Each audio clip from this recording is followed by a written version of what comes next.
একটি ছোট্ট গ্রামে শিয়াল এবং তার দুই ছানা থাকতো। সেদিন সন্ধ্যায় শিয়াল তার ছানাদের বলে,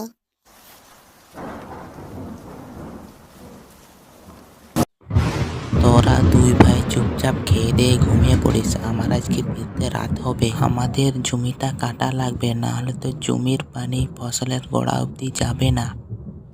কিন্তু বাবা, বাইরে তো এখন ঝড় হচ্ছে, জমিতে এখন না গেলে কি হয় না? কাল সকালে না হলে তুমি যেও।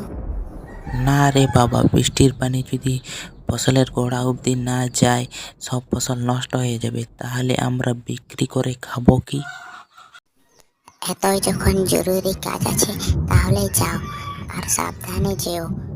বেশি দেরি করো না, তাড়াতাড়ি ফিরে এসো।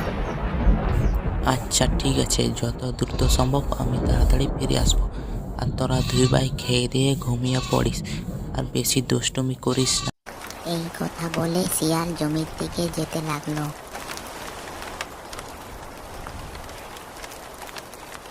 জমিতে এসে শিয়াল কাজ করতে থাকে। হঠাৎ তার মাথায় বাজ পড়ে, শিয়াল ওখানেই মারা যায়। শিয়ালের কথা মতো ছানা দুটি খেয়ে দিয়ে শুয়ে পড়ে।